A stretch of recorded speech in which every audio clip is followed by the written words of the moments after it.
Hi everyone, I'm Denaru. Hey, Welcome to the Arcane Gate. I'm here with Fallen Monk D20 and our special guest today, CtGamer from RocketPunch Live. Hello. hey, thanks for coming by, man. Appreciate having you. Oh, thanks for having me. It's not every day I get to express my noobness on a stream, so this is wonderful. Oh, it's all good. It's all good. So, you wanted to know about DM tips for new DMs, is that right? Yeah, I have sub 15 sessions as a DM, so I'm still very, very green as far as my opinion goes. I've watched, actually, funny enough, a bunch of Mr. Fallen Monk stuff, as well as some other things on YouTube. I've been scouring looking for things, and I was like, if you guys are going to have me on here, I was like, let's do something I can at least relate to recently, because it's been an interesting journey. Yeah. Yeah. Oh, yeah, I understand that. That was pretty much my journey, was scouring YouTube, looking for tutorials on how to do it, because just reading a book by itself is pretty intimidating. Well, not just that. Funny enough, because on my commute, I don't have as much time to sit there and read a book. So I would put a video on, flip my phone down in the seat next to me and just listen to it through the car radio on the way to work. And that's how I would typically get some knowledge on that. And then I'd have to go back into the app on the iPad later and read when I could on my breaks at work. Oh yeah, listening to audio while you're doing something else is the best way for me to learn anything. I always multitask when it comes to stuff like that, and sometimes you just can't sit down and read. No, unfortunately not. What has been some of the, I guess a good way to put it, what has been some roadblocks for you as a new DM, getting used to the things? Well, before I started digging into, funny enough, D&D Beyond, the main reason why I'm using that is because I can have it all on the iPad right there, so I can just drag it with me in the backpack all the time. But before that, it was more of, honestly, inexperience and not knowing where to start. And so I would read some things, and then I would bounce back around and whatnot, and then I was just like, And then there's always these, we got the top 5 things you need to know. And I was just like, oh, no, not that trap. Yeah. So there was a lot of bouncing around, and I was just like, oh, okay. Then, funny enough, met you, Mr. Monk, and looked into your stuff, thanks to Extra Life, of all things. All right. So, that really helped kind of kick me in the pants and actually get it, full seriousness going, instead of just, okay, cool. Well, here's an idea of what we can do. And then, Cam and I kicked around for a long time, back and forth ideas of doing that. We've done the Star Wars RPG with another DM. And back in the day, my buddy Eddie was DM for a campaign, but I've never actually taken that mantle myself. So. I gotcha. And real quick, thank you, Sniper Eye, for the raid. That's awesome. Yeah. Oh, dope. Yeah, hope Doom went good, buddy. But yeah, I get you there, and that is a funny way to doing it, since I actually have people ask me about that every now and then, because I remember someone asked me in particular if you were ever going to come on to stream, because they loved your character so much from the Extra Life stream. Okay. Hey man, I was like, all right, he's a dwarf. Let me think Lord of the Rings, Scottish, and kind of blend all that, and that's where I went. Stereotypical fantasy dwarf. I feel like you could never really go wrong with Gimli, so that's fair. No, that's primarily because the guy playing him is an amazing actor, but... Yeah, that too. Okay. Dan's here too, awesome. Oh, hello. But yeah, I get you there, and something I learned is really when it comes to being a new DM, that's what I feel like is the hardest phase, especially when you're just trying to get out there and figure everything out, because it's pretty intimidating coming into it, especially like me. One way I was kind of learning is I was listening to a lot of D&D podcasts and I was kind of taking my own notes on how they do it and what they do, and watching Critical Role is pretty intimidating, and just how good some of the acting and some of the DM skills they were using were, but then I look at my own stuff, I'm like, wow, I can do better.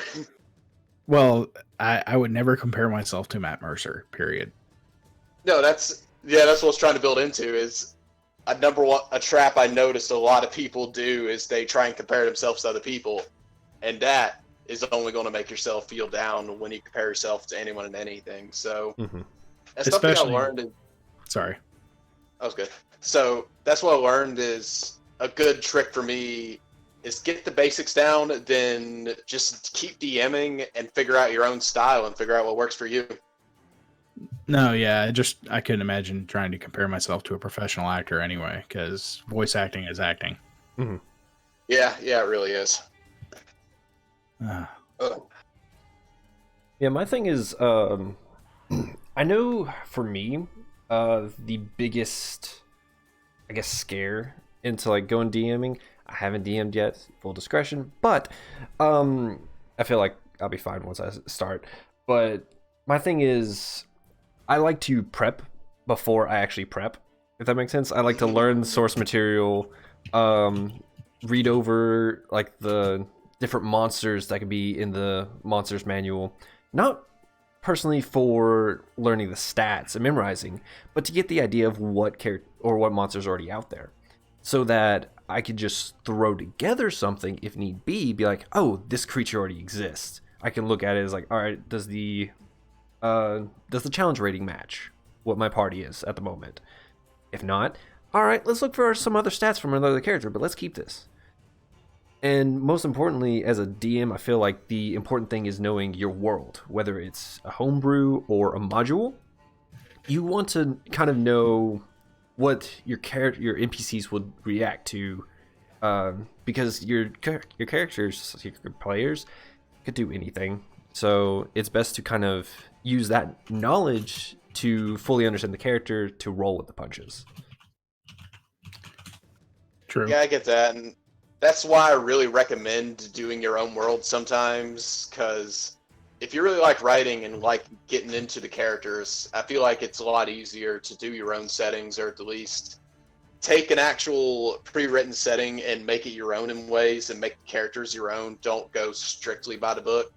Because I feel like it's a lot easier instead of having to look up and read, wait, what would they do in this situation? Because oftentimes a lot of source material books can give you a lot of good stuff. They don't prepare you for every situation, which anyone that plays D&D knows things don't ever go according to plan. No, no, they don't. Yeah, that is something you can never get really prepared for when it comes to DM. Mm-hmm. No. So that's why I always recommend have an idea of what your players may do, because one of my favorite stories to tell about that is I had one party go into a dungeon. It was a 4-story dungeon with a basement. They used the stairs once the entire dungeon. They didn't want to scout it out? Fair. Okay. One did start scouting it out, then the barbarian took action. Oh. So they were investigating this house that was basically home to an old Assassin's Guild training group, and they were looking at the house, and what the monk snuck around to the back, looked in the inside, was able to pick the lock. The entire house was full of undead servants that were moving around doing household chores, and he was very confused by that.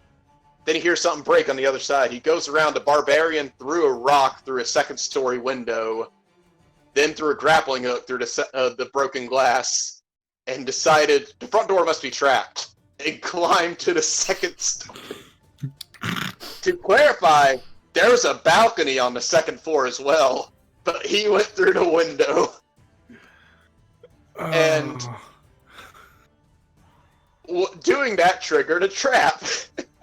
Of course. Where on the second floor was all one library, and it was a bunch of knowledge that wasn't supposed to be out there. So What happened was fire elementals get summoned as soon as anyone walks into the room.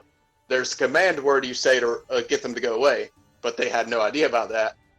And the fire elemental's immediate order is to burn everything in the room. And the party was single file, happened to climb up a rope to a second story and stop these fire elementals from burning the house down. And there was only like 2 books left by the end. Oh.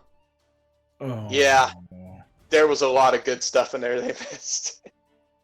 And then they took a short rest there because they fought a bunch of fire elementals. While they were taking a short rest, the barbarian noticed that there was one pillar that wasn't a load-bearing pillar. He was a fairly smart barbarian. So he noticed it wasn't a load-bearing pillar. He goes over to it, knocks on it, finds out it's hollow, takes an axe to it. It's an elevator shaft, so they discovered that secret. Climbs up the rope in the elevator shaft, not the elevator itself, climbs up the shaft itself to the 3rd floor, assuming it's trapped again. They found a secret laboratory on the 3rd floor, which triggered another trap of earth elementals. Same method. It was the alchemist lab who didn't want any of his research found, so there was an earth elemental programmed to go around like a cat, knocking every glass off of the table. If it can't. And that's how they handled it, where he gets to the 2nd floor and Earth Elemental shows up, and he's like, wait, why did Earth Elemental show up? And the Earth Elemental started walking to a table full of potions. He's like, no, don't do it! And Earth Elemental's just... Again, they all have to climb up the elevator shaft to get to the 3rd floor, and by then the Earth Elemental destroyed about everything there. Then finally, they decided, after checking the stairs multiple times, let's take the stairs to the final floor.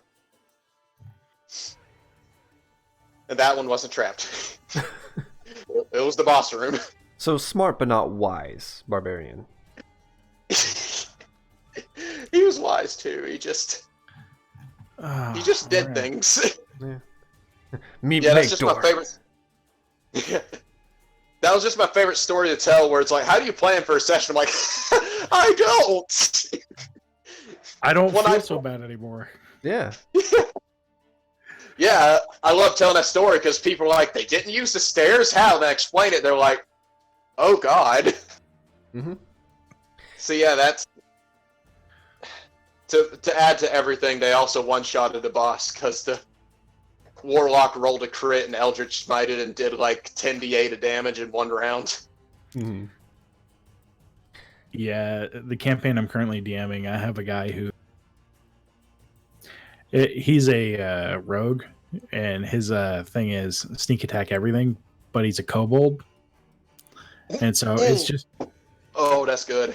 Yeah, so his big thing right now is essentially every time he gets a sneak attack or anything like that, he's rolling 66s. So I've had to make everything just stronger so they don't just murder everything religiously. Yeah. And that's another thing is like rolling with your party from that, because I know if your party's just steamrolling all your monsters, you might have to make things harder, but you also have to make that balance to where that creature can't one-shot your party either. And that's where it gets difficult. Actually, sorry, go ahead. Oh, sorry. Mighty Samson brought up a good tip. He said his tip is every 2 to 3 levels, go ahead and prep 2 to 3 generic encounters or small side quests, will generally level appropriate, and then when the players do something where they're going to be stuck coming up with something, just introduce one of those encounters. That's pretty good advice, honestly. Yeah. And funny enough, one of the things I've been doing since I've been all digital on my prep and everything is I've got about 12 encounters set up for any given moment in D&D Beyond that now you can actually run the encounter from D&D Beyond now too. It's really cool. The only downside is it's not great for if everyone's digital and streaming. So that's been the one thing that stopped us from meeting up since this whole self-quarantine kind of thing going on. I'm trying to not say the name because people get in trouble on the internet for saying it when you're streaming now. I just call it the virus, just because it's the safest thing to call it now. Yeah. Yeah, that's fair. Actually, that also brings up another point. What are all the good ways to play D&D while in isolation? The most popular one I've heard of is Roll20. I tried using it and didn't like it. Right. Yeah, so kind of. I like it for what it is, but I feel like it could be better in general. Yeah, I'm a really hard copy guy, and I like face-to-face interactions as it is, so I like doing stuff like that. But I will say the good part of Roll20 is I got a group I've been playing D&D with for like the 5 to 6 years I've been playing, and we live all over and have different schedules, but Roll20 is a good way for all of us to actually meet up together still. So that's hard to beat. So despite my gripes on it, I can't complain about that. If you have a party that's really good at imagining and doing theater in the mind, Discord's a good option. Because while, like I said, in my hard copies, I like to have stuff physically on the table for representation and stuff. But if you can describe it well enough, I feel like Discord works. At the least you can get some good roleplay sessions out that way, and it really doesn't make a difference. But for big dungeons and stuff, I feel like it always helps to have some kind of guide. Yeah. No, I can respect that. I've also heard about Fantasy Grounds. I don't know how they are. I've never used Fantasy Grounds. But I think they're free as well. I'm not sure if World Amble has stuff in the playing side, but I know for creating stuff, World Amble's supposed to be really good. And like, I personally have you looked into that yet? Not yet. You said World Anvil?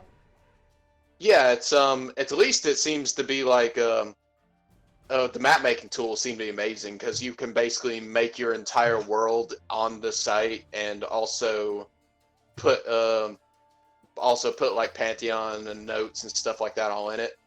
It's basically like a big online tool set for it. I have to check that out. Yeah. You know, XP to level 3 and RuneSmith, they had a lot of sponsorships from them, so I think they had some promo codes for it if you look for some of their older videos. But at least, I think there's a free mode that's supposed to be still pretty good. Yeah. Interesting. Not sponsored by World Anvil. It's just, I've heard a lot of people say it's really good that follow me. Yeah. Yeah, I've actually pulled it up. They've got some interesting Game Master tools. Nice. Okay, cool. Yeah. I'm going to have to save that. So that's an option for us people wanting to play D&D. Hey, D&D, but not. Yeah. Yeah. You've seen my notebook, Treywick. I just have a giant thick notebook. I just keep all my stuff in and color coordinate the best of my ability. Yeah, I use Nimble Writer from Steam to do all my world building notes. I have it for a D&D campaign. I also have for stories.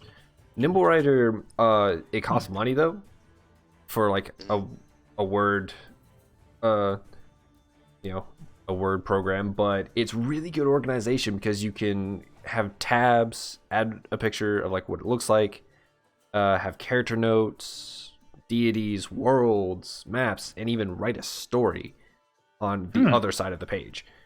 Really good. Mighty Samson says they use OneNote. That's also a good source from what I've heard. Yep. This is Josh says just wing it. Yeah. I mean, that's mine. I feel like my note taking process is I generally try to make a timeline of what I want to happen or what I think will happen, and don't try and do it strictly. This has to happen, then this has to happen, etc. Because the party will go against that. Like I said, the staircase thing. But you go ahead, Will. I'm sorry. No, you're good, man. Actually, I was going to say it's only $10, so for Nimble Writer, that's not bad considering. No. Like Word is 150, and for the whole Word suite. So I mean, that's Word, Excel, PowerPoint, and OneNote. So to get that, if you want to own it and not pay a license fee every month for $8 or whatever it is, $10 is reasonable if that's what you're using it for. So the other thing, I'm gonna be honest, like all I've done as far as story goes, I set the deities because it's all homebrew. I've set deities. I stole the Sword Coast map and said, "Hey, here's where we are. We're using these town names and the geography. Everything else is made up." And so I've got NPCs I've made, and I've got like a list of 100 names that I can randomly use for a random NPC A or B. And then beyond that, I kind of see where they go and I shape what I want to happen based off of their actions. I just know who the big bad is and what he's doing. Mm-hmm. And that's really Honestly, all I've been doing. That's really impressive for a new DM. You're pretty well prepared. Well, like I said, I watched a bunch of your stuff, and then I was scouring YouTube and a bunch of other stuff, and then I watched some of the Critical Role, but I'm nowhere near that tier. Ever. Mm-hmm. Oh my gosh. And Noel says, take and keep notes the old-fashioned way, write it down on paper in a notebook. And that's the thing, if you can keep up with that, or even memorize it because you wrote it down, great. Me, I have notebooks, drawing pads all over the place, and I am a stickler for, like, a notebook has to be used for one thing. So if I don't have a D&D notebook, I'm screwed. But then if I do have D&D notebook, what if I lose it? I can't just start in the middle. Like, I'm very weird about that. I hate starting notes in the middle.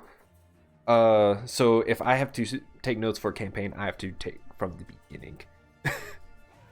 Try never look at my notebooks. It would drive you insane.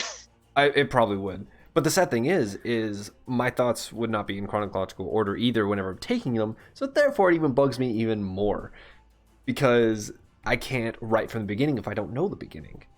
That's where I love Nimble Writer, is I can move tabs around, and it doesn't have to be in a chronological order. I'm not sponsored by Nimble Writer. I just have been using it for years, and I love it. In fact, Charles, you saw me writing it in Nimble Writer back when we were in college. That's the program I was using. Okay, that's what it was. Mm-hmm. So, great purchase. Well, that's fair. I mean, honestly, I've just been using Google Docs folders. And I have a folder that players can see, and I have a folder for only me. That's also really that's good, fair, yeah. Yeah, that's something I did was, for a little bit I was doing Google Docs, is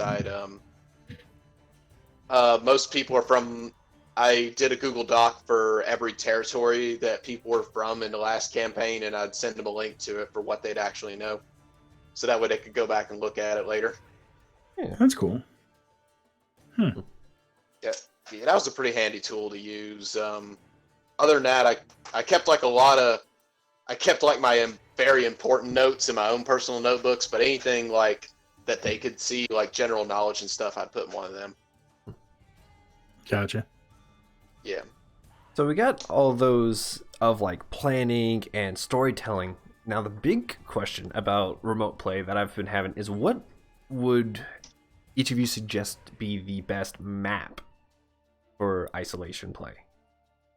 I know Theater of the Mind is still a thing with Discord, but a lot of people are more visual.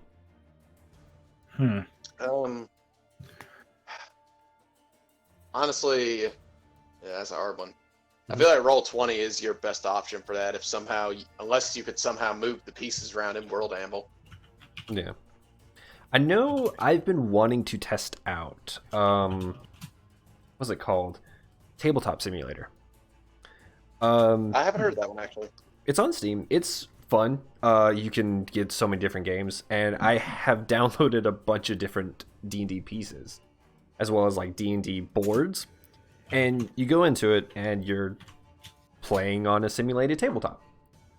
And the main thing I have about a lot of the map builders in other programs is you need to have things planned out completely. Like, you have to have the map. Like, if you're going to be in tavern, you have to know you're going to be in a tavern, and you have to put it on the map as Roll20 or something like that.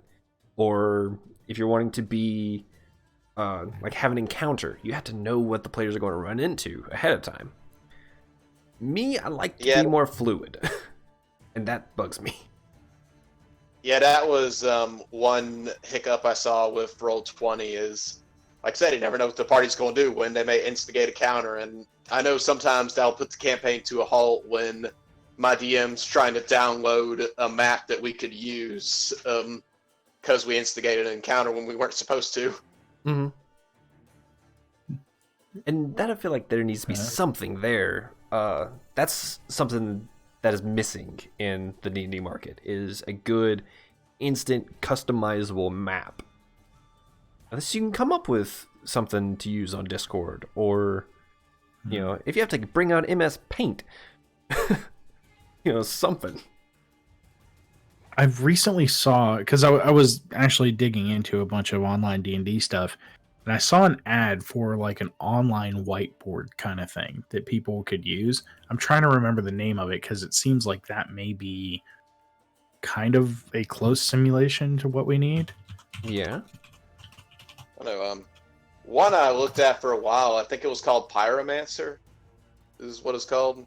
There was like a free version where you can make a pretty decent map, but if you paid like, I think it was like $14, you could buy the pro version and you get like a lot of extra details you could put in your maps. It was something along those lines. Yeah, I'm checking it out now. See, which another thing, if you did have something prepped, you could do a Google Docs thing as well, like have a gridded map made out. But I don't know if there's any good like live editing you could do with it, because you're talking about like moving pieces around or drawing terrain, stuff like that. Yeah, that's kind of the hard part, is keeping it flexible, because, well, specifically the rogue, I have no idea what to do. He is the one that I can't quite nail down how to react. Mm-hmm. I can pretty much figure out the druid, the fighter, and the paladin. Or not the paladin, but priest, but same idea. Okay. That was kind of my deal with the barbarian as well. He was not like the stereotypical chaotic barbarian, but he was very spontaneous. Oh, I can understand that. I learned if I got him a deck of many things, he would ruin the campaign. Ooh. Mighty Samson brings up that Roll20 does have a freestyle draw mode. Like just a blank background with some squares. I would personally use that. Like, that's just my preference. I like drawing Oh yeah, you the can't terrain. build. Yeah, you can't build your own maps on Roll20. It'll just take time to do it. Yeah. But you could pre-make a whole lot of maps, I guess. Yeah. Even then, like, if I had the ability to just freely make a map, like on the fly, I'd be happy. Yeah. It just takes some time to do it. It takes time in a normal session anyways, because you have to, if you have walls, or you have tiles, or you just have markers, and you're just going to mark it down. Fair. I like to build maps on Incarnate. I've heard of that one. Let's check that one. Yeah, that was something I was wanting to do. What are they called? I think they're called Dice Dungeons. They have, they actually have some cloth battle maps that, like, I think you could get all 4 or 5 of them for like $50, and they have like they're cloth maps that have the squares on them, and they each have like their own like preset like territories on them. Like there's a forest one, a water one, a cave one, and like a city one or something like that. They're pretty neat. That's pretty cool. I thought at least it'd be a decent little extra spice up to the map. Yeah. So I'm not having to draw my entire grid map blue when you go underwater. Yeah. Yeah, that would get annoying. Yeah. Especially because some colors don't fully come out of my map when I erase it. Oh, yeah. Oh, yeah, no. That could be bad. Yeah, because it wasn't of mine originally. It was one of my players. He gave it to me since he went straight digital, and he unrolled it, and we never erased it from a time we used it over a year ago, and I still have not got some of the writing off of it. So with that, I think if you do nail polish remover, mix it with water a little Really? bit. Yeah, and then just take a terry cloth towel behind it. That should work. I never thought of that actually. Funny enough, the only reason why I thought of that is because I left a bunch of writing on the map, or I bought because I was inspired by you guys, Mm. and that is one of the way I got some of it off. Yay, markers! Yeah. Hmm. And a lot of times Art. also you could have Ooh. to if you mark over it with a marker, you can erase it as well. It's just not as clean, but especially if you have like permanent marker. Mark over it again with permanent marker and then quickly erase. That usually works on most surfaces. Yeah. Interesting. Me having wet erase, it's a little different. 5-minute crafts. But so Oh gosh. Those are kind of popular on YouTube now. I wonder if those actually take off in D&D. a D&D 5-minute crafts. Yeah. Oh no. Hey guys, Oh, we're no. making a beholder today to kill all your friends. Oh yeah, sure. Why not? Remember to destroy that like button and hit that subscribe. You know, it's sad, but I bet you could make money doing that. Oh yeah. Wow. Oh, don't tempt me. I might come up with a formula for it. Oh no, the click armies. Today we'll only be making a beholder with 3 cotton balls, some marbles, and glue. Don't forget the spray paint. Yes. Yeah. That comes next video. That actually brings up another question. What is your favorite monster so far in D&D to use? I have started a campaign. Let me see if anybody's actually watching that doesn't need to know this. Palace tunes in every now and then, so. Yeah. I don't see him though, and that is okay. So an Illithid is the main big bad that I'm using. Ooh. Oh, yes. Yeah, I remember you telling me that when we last saw each other. Yeah, and I just love the idea of dealing with things that can warp people's minds, and which of them are actually prepared for it and which aren't. Yeah, that's one of the moments where the int stat is very important. Yes, and it's just like, oh, okay, so the priest is going to be okay. Everybody else, about that, Yeah. that's going to be a problem. Yeah, I remember thinking a long time ago, man, I never used my intelligence score. I wonder what they're for, and I thought of mine for. I'm like, oh god, my intelligence. I'm beating myself with my own intelligence. No. Oh, God. Yeah. Yeah, it's fun. There is it ain't full Lovecraftian, but there's just enough Lovecraftian in D&D to have some fun, like mind altering adventures. So yeah, that's true. Those are kind of fun to do.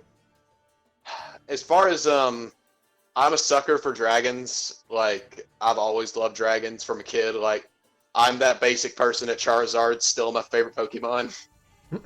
Hey, if it's not, you have a problem. Charizard's just cool.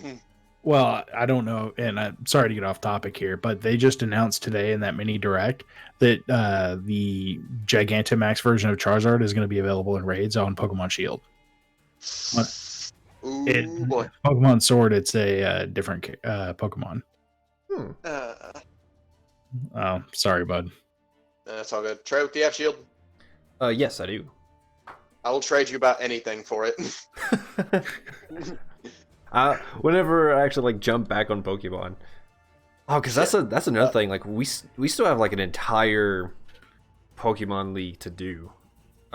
Yeah. Like I'm prepared, but it's just like we need to get it all together and do it. But we might wait till the hype of the new DLC if we have to. Honestly, that may be better at this point. Mm-hmm. And I think it'll just be a nice treat for everybody. Yeah, the virus put a damper on us doing any in real life tournaments for a little bit, sadly. Mm-hmm. Yeah. But let's talk about that off camera. There's actually something I was wanting to mention to y'all off stream. Oh yeah, sure. Far enough. But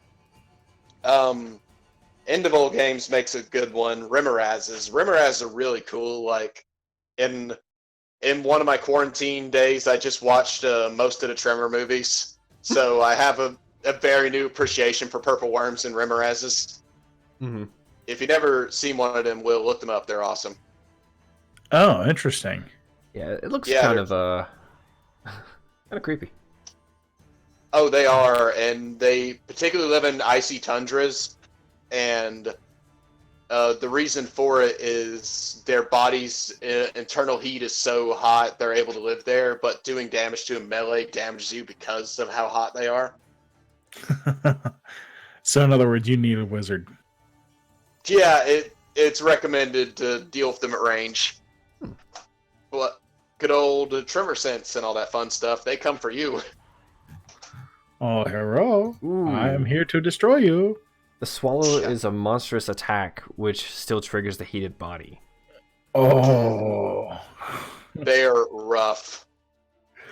That was a good okay. one. Yeah. Especially if you're a monk, because That's all you got. Yeah. that was Dre's toughest moment where he was not playing meta. He's like, I've never seen one of them before. I have. I was like, no, I'm going to do what I always do in flurry of blows. Mm-hmm. And just, he's like, all right, you do this barrage, then you take your hands back and they're on fire, and you take 66 fire damage. Ooh, And he's like, ow. yeah, he was angry by the end of that one. Mm-hmm. In character, not in person. He's like, okay, I know better now. Yeah. That's one thing too, is like whenever you're doing your best not to metagame and you know it's a stupid idea, but your character wouldn't, and you just have to go with it. Oh. Yeah. I had a moment like that I'll tell in a bit, but short dragons are like my default. I love dragons. They've just always been a cool, mysterious thing to me that I always thought was cool since I was a kid. And I guess just growing up and like my parents read me a lot of fairy tales and stuff, so to me they were always just like that ultimate example of a bad guy. But then saw stuff like Pete the Dragon and stuff like that makes me think, oh, that could be good too. So it's just something that I've just grown to enjoy, all the different elements to them. Yeah. I just haven't seen any of the grant wishes in this one. Sorry, I couldn't help it. That was good. Also, but one of my favorites to roleplay is just I like to have fun. I just have fun with dragons. They're what I like to use. But my favorite to roleplay is beholders. I just love their paranoid, insane aspect, and they're so just ugly and otherworldly, but they think they're the greatest creation on Earth. Mm-hmm. But they all think they're the perfect specimen, that if they see another beholder, they'll try and kill it because of either competition or they hate them so much. And their mind-altering abilities, the way they create other beholders, is because they're asexual. They make them in their dreams because they have a paranoid dream of a beholder coming to kill them. They're just so interesting and weird. Like, I'd say wild dragons are my default. I love some of the more obscure monsters in D&D. Like, they came up with some very unique, cool monsters that you never really see anywhere else. Beholder being one of them. Mm-hmm. Because beholders are such a unique monster because their worst enemy is themselves, really. Because, like, little ones like spectators, blood kisses, and stuff like that, most of them come from beholder dreams, and either the beholders decided to let it live just to kind of act as a bodyguard at its house, or he kind of keeps it as a pet, or he just decides to kill it because it's ugly and it's encroaching on his territory. That's actually interesting. Yeah, I didn't know that about beholders, honestly. Yeah, and spectators, the four-eyed ones, how... Okay, gazers, the mini ones. Spectators, they're made from a blood ritual that you take 4 beholder eye stalks and you can use it to summon a guardian beholder, which is the weaker 4-stalked spectator. Yeah. I think they're only a CR4 when a beholder's like a CR13. Yeah, they're kind of up there. Wow. Yeah, they're just if you like mind altering stuff, that may be something you like, because they're just so fun and they kind of go hand in hand with Illithid since they're both Underdark good denizens. Mhm. At the least, the kind of minor ones are fun to use. What is it? I'll have to look at my book later before I spew a bunch of misinformation. But yeah, I think there was one that was kind of tied to one. Yeah, okay. No, Yeah, and Volo... Sorry. That was good. Yeah, and Volos, there's the minor ones if you did want to look at those. Because that's one of the fun aspects is the smallest one, the Gazer, can actually be a familiar to wizards. Oh, that'd be so cool. Interesting. Yeah, it's when it's a mini one, it really is. It's like a tiny size category wise, I'm fairly certain. And their eye rays have like a very low DC and a very low damage effect. Oh, it's adorable. Yeah. See, what is it? It's a that one's a 6, but that's a specialty one. Was it the Blood Kiss? No, it's a Grail. A regular Gazer is like half.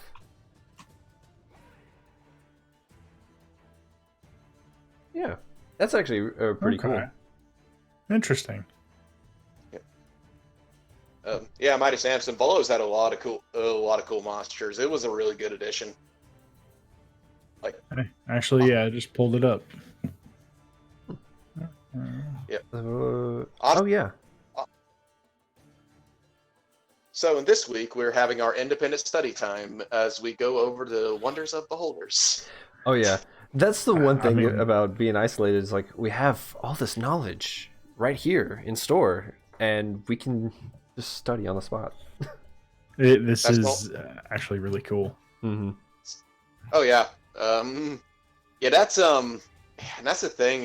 It's why I also like watching other D&D streamers. Is there's so many D&D monsters that are so unique that you hardly get to see because there's just so many to use. And it's very easy to default into ones we're more familiar with, like a Cyclops on an island with a herd of sheep or Cobalt dragons in general, kobolds, goblin,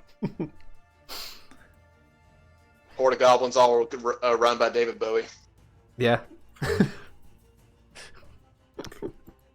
That was the thing that happened. Oh, I don't doubt you. Yeah, that was the Labyrinth movie. It was entertaining movie. Mm-hmm. I would say so. One thing to kind of go off of the Illithids, they are probably tied for me on my favorite. Mostly because of like the weird situations you get into. Like an example, we had our cleric lose all of his intelligence at one point. So God dang that session, yeah. So he lost all of his intelligence. Me being a wizard, I'm like, all right, how can I use this? I should clarify that for Will. It was the Eulithid, the advanced one that actually has some spell casting. It casts Feeble Mind on him. And what, he had like 2 intelligence? Is that right? I think Feeble Mind takes you to like 1 intelligence, and you literally can't do anything except martial attacks. And the only thing you really can do is you can't speak, but you recognize who your allies are. Yeah. So I polymorphed him into a great ape. I mean, why not? Give him some strength at that point. He gained... In a tunnel. Yeah, in a tunnel. And he gained intelligence because of it. While he was in ape form.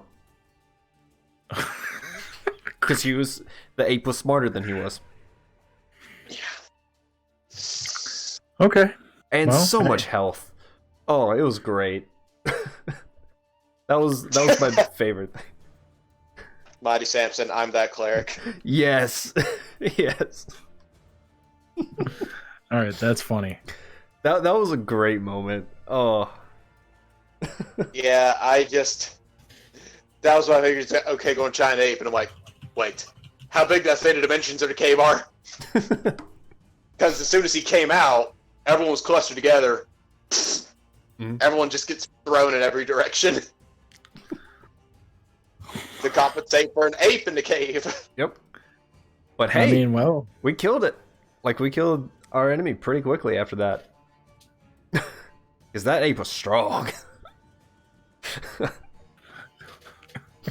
Like, what was it? Like, one punch did so much damage. Like, that's one thing is giant animals are no joke. Yeah. Polymorph, yes, you could use it on an enemy to, make them weaker. Or you could have a willing creature become an even beefier beast. You know what's one of the most ridiculous combos I found out? Is since features are something that'll usually stay since they so what I did was I had a warlock who had the ability to cast polymorph because of the sculpture of the flesh invocation. So what he did was he had the barbarian rage, then he polymorphed it into a giant ape. So it was literally something out of Dragon Ball Z happening on that battlefield. Oh, that is so great. So you just have a giant angry monkey beating somebody in the face. Taking half damage and having like an extra 100 damage. Yeah. And doing extra rage damage. Polymorph is one of the few spells I'm like, it's a little teetering the edge of, if done right, could be broken. Mm-hmm. Well, I mean, hey, you just gotta be careful, I guess. But dude, that's hilarious. Yeah. Like if they don't have anything stronger than a great ape, they need to come up with something stronger than a great ape. I think the strongest beast in the monster manual is the mammoth, because I think it's a CR6. I think and that's fair. 7. It's a woolly mammoth. Great 7, really? I think so. Oh, I'm thinking the highest that a druid can transform into. That's my bad. Gotcha. Oh yeah, that's another thing. You can turn someone into something greater than a druid can turn into. Yeah. The main benefit for druids is it's a bonus action, doesn't take concentration, and they keep their intelligence scores. Okay. Oh, because good balance. Sometimes it works. If you go with great apes, honestly, the best balance since gorillas are so smart. Mm-hmm. But I know that was something in Critical Role that really made me laugh was the cleric wanted to spy on some people, so she turned into a moth and forgot about the intelligence part. And her intelligence went to 1 because she was a moth. And she forgot what she was doing instantly and started eating a curtain. That's great. Then an hour later, she turns back into her normal form with a mouthful of curtain. Well, there's not much you can do there. Yeah. Yeah. Now, I would say, like, my next favorite, though, besides the Illithids, and people are going to hate me for this, but it's got to be a Mimic. I love Mimics, and I do plan on using them. Oh, boy. Because they fit in my world so well. They're solid. Sorry. No, go ahead. I was going to say, I'm just imagining a library full of... I guess they can be books, they can be chests, they could be anything you want them to be, and that is fun. Probably not for the players, because they might be investigating every single room. They might even believe the dungeon itself is a mimic. I've made that joke in a lot of our campaigns, and if some of those people are players, they're going to expect that from me, and it's going to drive them nuts.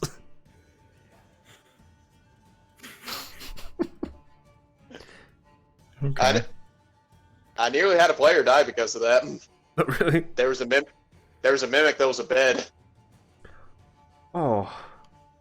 Yeah, that was the brutal one. They were in a inn that was run by an assassin's guild that was trying to kill him, and they sent him. They basically had their kill room that if a target comes in there, send him to this room. And yeah, they sent him to the room with the mimic bed. That is very clever, though. Mm-hmm. Yeah, because takes off all armor and gear, gets in bed. Yeah, luckily it was a fighter, so he had the strength to rip his way out of bed. Yeah. That's awesome, though. Yeah. That's actually a really cool idea. Why stab somebody when you can just get in a bed that's going to eat him? Mm-hmm. Yeah. Oh, yeah. Mimics can be used in so many ways. The only thing about, being a DM and using mimics, you have to be careful not to be too trap heavy with them. Yeah. Because mimics are deadly, and you don't want to accidentally kill your party. Yeah. I like sprinkle them in every now and then, just so they'll still be surprised, but just not enough to where they're suspecting at every corner. Or you get it to where they do suspect it every corner, and then stop. Cold turkey. Yeah. That's evil. That is evil. Yeah, I never did it, but I was considering making a dire mimic because it was later game and I didn't use a mimic for a while. I'm like, a mimic wouldn't be much of a challenge now. Dire mimic. If I played Prey, that's probably what I'd do. I'd just start making all these mimic variants. Yes. Next thing you know, you see the flower pot shaking. It's a mimic. Oh man, that's funny. What was it in your campaign that we made the joke of this mimic just like appearing in town? I don't think so. Then so I don't think so. Like I forgot what the joke was, but just the thought of a mimic infiltrating a city is being like, no one can see me. I'm hidden. It's just like a little treasure chest in the middle of town square, and no one's kind of paying any attention to it.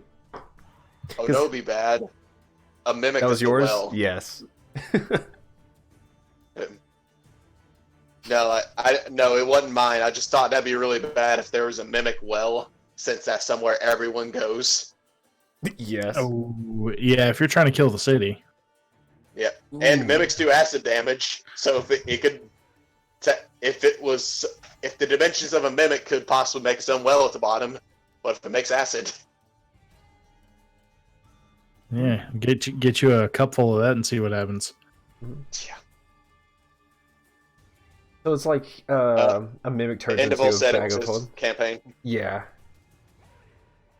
The idea was he sneaks in during the middle of the day and sits in the middle of the road while everyone is watching him. Yes. Just imagine just a mimic with a poor knack for stealth. Just tries to infiltrate the city and people let it.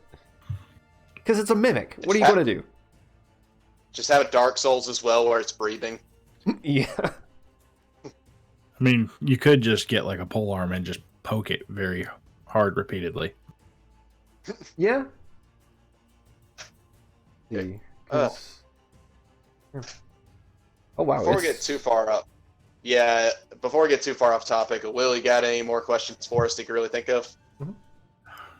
I would say, I guess the big thing besides the standard stuff, do you have any like homebrew inspiration sites that you've used as far as things that have just kind of made you like, oh, hey, you know what? That'd be kind of a cool idea. Let me take an idea and then spin it into my own thing. Okay. I will say I have done that before. My last campaign was very heavily inspired by Witcher. Okay. Like, I had monster hunters. I had I actually, because I suck at names, I just named some of the islands after Witcher settings and kind of loosely based them off of it. Hey, that's And cool, man.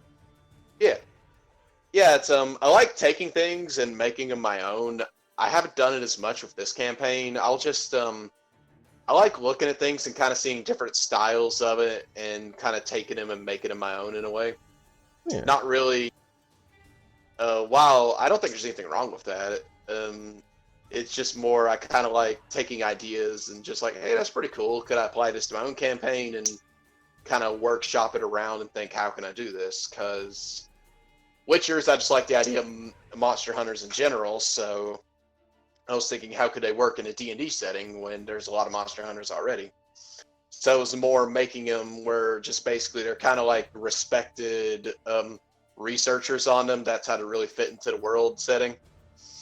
Because well, technically there could be a lot of monster hunters in a D&D setting, which they're pretty rare since the only really viable outside of just your average better than normal human is just witchers and sorcerers, and that's about as close as you can get to a D&D class in Witcher. Mm-hmm. So that's how I kind of thought is they're kind of like these monster historians and researchers that have basically this giant well of information about them, and that's how they kind of fit into the world. And I also took away the stigma on them because I thought that'd be stupid to have in a D&D setting. There's so many other things that should have stigmas on them. I mean, yeah, who was going to be mad at the guy who literally just cleaned out all the monsters that could threaten your village? Like, wait, you should be like supporting this guy. He's out here doing work, keeping you safe. Yeah. Yeah.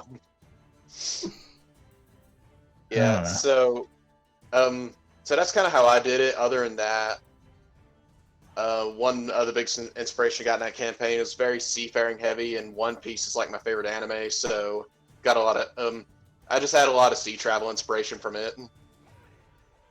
That'd be kind of cool, doing like a rogue pirate kind of campaign where everybody's got to roll on a ship. Yeah, yeah. You should have the Ghost of Saltmarsh book. They have a lot of rules for that, actually. I'll have to look into that. Yeah, they pretty much made it to where ship combat and roles in the ship, they have all of it listed. They even got magical items solely for your ship. Okay, that's cool. Yeah. Yeah, it's one of my favorite additions they've done to D&D so far. So that's why I recommend. I don't think there's anything wrong with it, but I say definitely take them and make them your own. Just I always like keep my players on my toes about them, because if they're it's kind of like this, then there's a total twist. Like, wait a minute, Mm-hmm. I thought we're just be like, I thought we were in a Lion King Hamlet story. No, we're in Hamlet story. Surprise! Yeah. We're going to kill everyone now. Congratulations. Yeah. See, I was a big World of Warcraft fan when I was younger, and just the idea of like the different factions really inspired like my world building a lot, and I really took that each one had their own story, their own lineage, and all that. So I kind of took that idea and ran with it, and I figured, all right, these are the races that I want in my world. How were they made? And I created origin stories for each one of them, and it just fit towards like, all right, here's a timeline of how everything was made, and it kind of helped me figure out how they would interact in this world, what relations would they have with each other, what they would like, what they would dislike, would they be more open to new ideas, are they sticklers for their own beliefs, stuff like that. Okay. I like that. Mm-hmm. That is that's definitely it kind of hits a chord, because I played a significant amount of World of Warcraft in my life. Mm-hmm. I've wasted a lot of hours. I've been playing, well, until recently I've been playing it since vanilla. Yeah. I started in Burning Crusades, and I ended towards the end of Lich King. So like a very short period, but still just like I was a middle schooler or a high schooler, I forget which one. Okay. And so instead of doing my homework, that's what I would be doing. Yeah. I've never played a Blizzard game except Overwatch. I would say if you ever want some interesting lore, the Warcraft lore is awesome. Ooh. I love the stories in it. But beyond that, like right now, my issues are with the company, not with the games. Right. That's understandable. Mm-hmm. It's something I'm meaning to. I've just never had the internet to do it. No, I can respect it. I mean, yeah. Yeah, I did watch this one YouTuber who actually had a huge list of Warcraft lore. To this day, they are still coming up with content. Is it Novel the Noble? Yes, it is. Yeah, I think it's Novel 87 is the YouTube channel. Yeah. Yeah, I still keep up with that stuff because I love seeing the lore for the franchise. Mm-hmm. And he has gone into the most in-depth analysis on WoW lore I've ever seen. Mm-hmm. And check him out sometime. Oh yeah, and it's great inspiration for world building as well. Like just hearing the stories that the Blizzard team has like came up with, and it's just like, oh, this is something to inspire to be like this kind of storytelling, even if like your world's not going to get into it much. Like World of Warcraft doesn't get into a lot of the lore that it has, but you just have to dig into it, and that's the fun part to me. Like the lore that's not in your face. Yeah, and the crazy thing is their lore goes back thousands of years, which is crazy. But Metzen and the original team, when they went and developed everything, they literally went insane with Warcraft 1, 2, and 3 before they even hit World of Warcraft. Mm-hmm. So there's a really cool story and backstory to everything that you're experiencing if you play WoW now. Yeah, at the least, I've always been curious about the Horde and the Alliance because I've always liked guild systems and stuff like that. Like, I try and keep them pretty heavy in my campaigns because Tales of Vesperia was what really got me interested in them, I think. Have any of y'all played that game? Yes. I've seen it. Haven't played it personally. Okay. I just like the idea they had of there was the two societies. There was the kingdom that you basically had to follow the kingdom rule, but the only other real big society on that continent was the one that had the big guild faction system. Yeah. And we're all... I just like that, how the guilds all worked together and all kind of balanced each other out, and there was kind of the higher guilds and the more respected ones and stuff like that. Mm-hmm. And how they had the harder life, but they all made it, they all worked together and made it work in their own way. Yeah. So it's just something that made me think more about it that I kind of liked. No, yeah, that is kind of interesting. The just split opposite. It's like, oh yeah, no, here, it's like Great Britain in the 1600s versus, oh, here's everywhere else. Mm-hmm. Yeah. Yeah, it was just something I liked. Whether a society ruled by the people versus a society ruled by just the one person. Mm-hmm. It was just something I thought was interesting, and I kind of wanted to have that dynamic in my campaigns because, I mean, it makes sense unless you just have an Alexander the Great situation where there's someone going around ruling everything. Yeah. That is an interesting thought, too. Yeah. It'd be an interesting idea to throw into a story. Yeah. Yeah. Well. Yeah. Oh, you can continue. Yeah, it was just a tangent that wasn't really worth going into. It wasn't really leading anywhere. Oh, okay. Well, I guess to end our little show off, we usually end it with our guests telling us a funny D&D story that has happened to them. Okay. So is there any you'd like to share? I got one that was it was kind of interesting. I think it was session 3 for the current campaign I'm running. The rogue kept he started because the light deity's name is Luna, and everything we're going on, and he kept calling the cleric a lunatic. and kept constantly bashing Luna. And it got to a point where the cleric was starting to get agitated about it. And I was like, all right, cool. Hey, I need you to make a roll. And he rolled a 1. All of a sudden, all he could feel was the overwhelming presence of this goddess. Just descending and just threatening his very existence. And it was honestly, it was just like, all right, cool. Yeah, so no, Luna's great. Where do I sign up for this? Well, it just all of a sudden instant change. And it's hilarious. And then like 2 sessions later, I'm like, you can't feel Luna anymore. Because he kept going on it for such a thing. It was just like, all right. We'll let this go now. Yeah. She's not breathing down your neck. Yeah. That'll be funny to do if he ever does it again. Every time he walks into the sun, he gets an instant sunburn. Just something minor, but just something enough to where it's like, hey, the light's watching you. Yeah. Well, and he's a kobold rogue. That's the other funny part with that.